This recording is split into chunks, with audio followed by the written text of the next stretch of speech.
اب بتاؤ آپ کو کیا مسئلہ ہے؟ آپ اس جنگل میں کیوں آ گئے ہو؟ چاچا کیا بتاؤں، سلطنت کے لالچ میں ادھر پہنچ گیا ہوں۔ بیٹا انسان کو لالچ نہیں کرنی چاہیے۔ اللہ نے جتنا آپ کو دیا ہے اس پہ صبر کرو، اس پہ راضی رہو، کیونکہ لالچ بہت بری بلا ہے۔ جتنا لالچ کرو گے اتنا ہی آپ پسو گے۔ چاچا میں بہت پریشان ہو گیا ہوں۔ پریشان مت ہو میرے بیٹے، اللہ بہتر کرے گا انشاءاللہ۔ چاچا بادشاہ نے بہت مشکل سوال پوچھے ہیں، ان کا جواب دینا ممکن نہیں، ناممکن ہے۔ ویسے مجھے بتاؤ کیا سوال پوچھے ہیں، شاید مجھے پتا ہو تو آپ کو ضرور بتاؤں گا۔ بادشاہ نے پوچھا انسان کی زندگی کی سب سے بڑی سچائی کیا ہے، اور دوسرا سوال انسان کی زندگی کا سب سے بڑا دھوکہ کیا ہے، اور تیسرا سوال انسان کی زندگی کی سب سے بڑی کمزوری کیا ہے۔ یہ تو واقعی میں بہت مشکل سوالات ہیں۔ اب ایسا کرو، رات بہت ہو گئی ہے، آپ آرام کرو، سو جاؤ۔ میں صبح ہوتے ہی نکل جاؤں گا، کیونکہ سفر بہت ہے اور میرے پاس دن بہت کم رہ گئے ہیں۔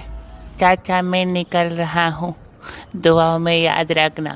ٹھیک ہے بیٹا، میری دعائیں ہمیشہ آپ کے ساتھ ہے۔ اللہ حافظ چاچا۔ اللہ حافظ بیٹا، اللہ حافظ ناصر۔ یا میرے مالک پھر سے بارش آ رہی ہے، میرے مالک میری مشکلیں آسان کر دو، میں بہت اکیلا رہ گیا ہوں، میرا کوئی نہیں تیرے سوا۔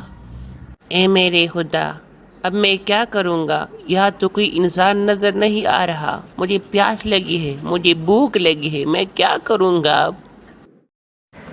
پیو پیو میرے بیٹے، یہ میرے آپ کے لیے ہی لے کر آیا ہوں۔ السلام علیکم بابا۔ وعلیکم السلام بیٹا، مجھے پتا ہے آپ کیوں ادھر آئے ہو۔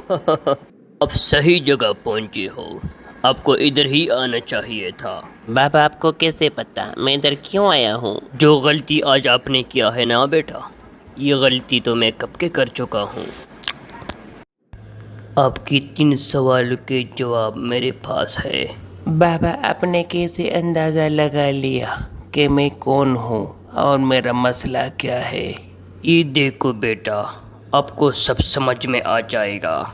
ارے یہ تو شاعری باز ہے۔ جناب عالی، میں نے بھی بادشاہ سلامت سے شرط لگانے کی غلطی کر دی تھی، نتیجہ آپ کے سامنے ہے، آپ دیکھ سکتے ہیں۔ کیا آپ بھی جواب تلاش نہیں کر سکے تھے؟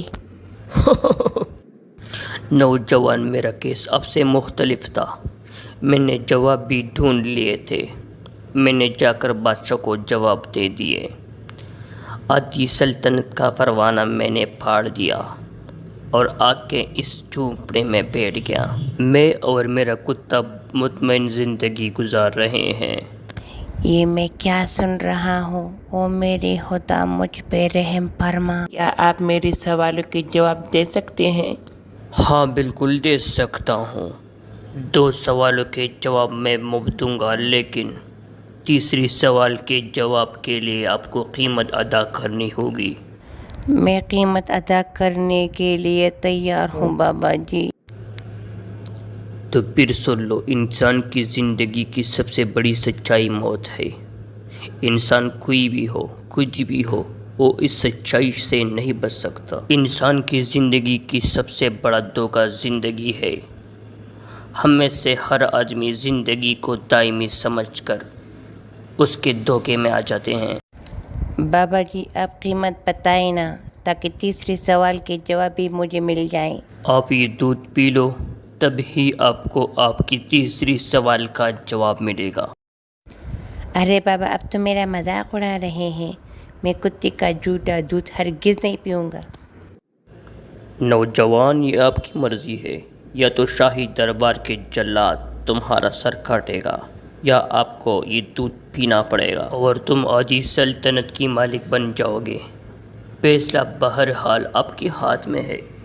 ایک طرف آدھی سلطنت ہے اور زندگی ہے، اور دوسری طرف کتے کا جھوٹا دودھ ہے، خدا میں کیا کروں؟ ٹھیک ہے بابا جی، دودھ لے آؤ، میں پینے کے لیے تیار ہوں۔ میرے بچے، انسان کی زندگی کی سب سے بڑی کمزوری غرض ہوتی ہے۔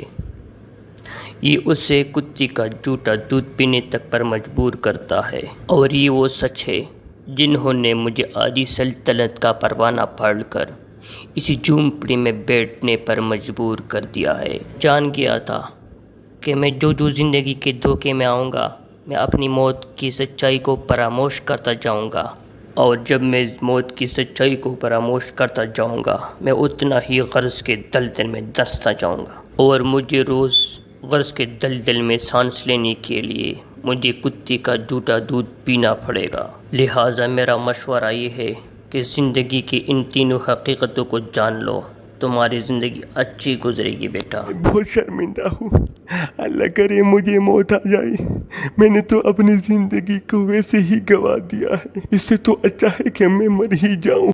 میرے بیٹے، ہمیں زندگی کی ان بنیادی سوالوں پر غور کرنا چاہیے۔ ہمیں یہ سوچنا چاہیے کہ ہم لوگ کئی زندگی کے دھوکے میں آ کر غرض کی پیچھے تو نہیں بھاگ رہے، اور ہم لوگ موت کی سچائی کو فراموش تو نہیں کر بیٹھے۔ انا للہ و انا الیہ راجعون۔